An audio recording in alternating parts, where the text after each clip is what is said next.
let's consider a system with a unidirectional depolarizer as a critical device. We see a depolarizer defined. The MT variable is actually defined as being 0.9. That means that we have a lossy but otherwise perfect depolarizer. And we're going to apply it as a down depolarizer, or a depolarizer that only operates in a single direction, as we did in the previous segment. This is a more complex application. Let's take a look at the graphic. This is a slab, such as a backlight, with scattering dots, a scattering, highly reflective diffuser on the bottom, and a couple of other layers which I'll describe in the 3D view.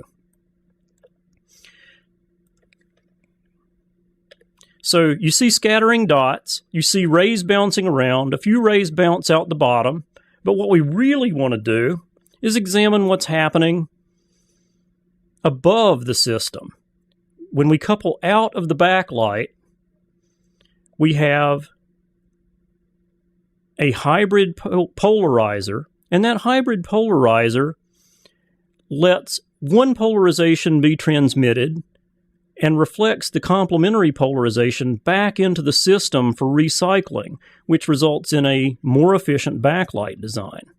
We have above that a detector, and then we're detecting the irradiance coming out of the system. So let's zoom out to just appreciate that irradiance pattern a little bit.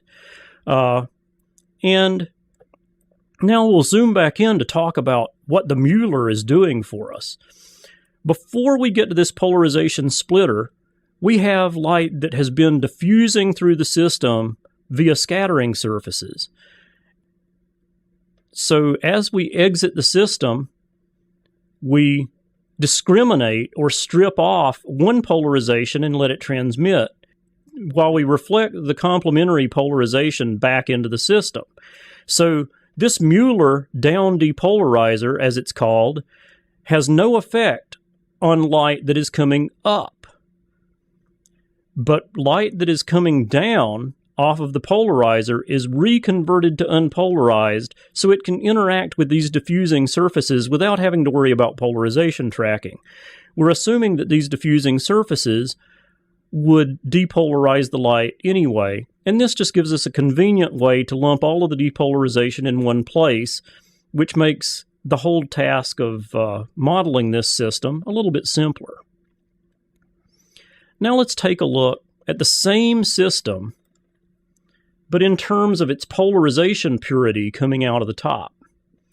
So I'm running exactly the same system, but I have added an analyzer, which is a crossed polarizer to the transmission polarization mode of that polarization splitting device here. And then I'm looking at a detector at the top to examine the polarization extinction of a crossed polarizer with that transmitted polarization.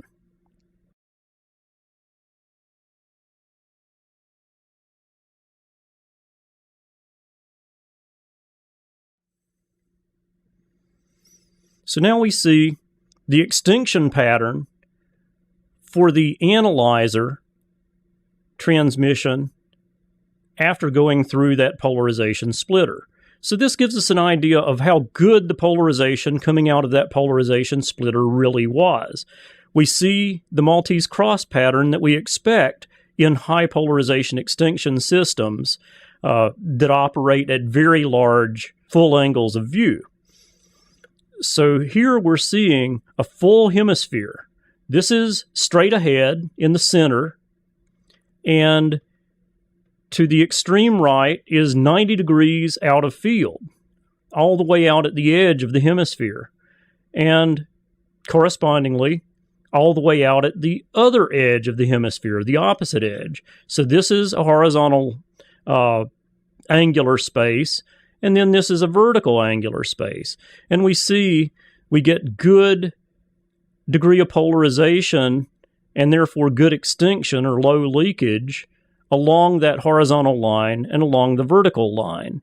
And if we were building a full liquid crystal device, our task would be to design a liquid crystal device which deals with the leakage in these four corners in a way that uses the light most effectively.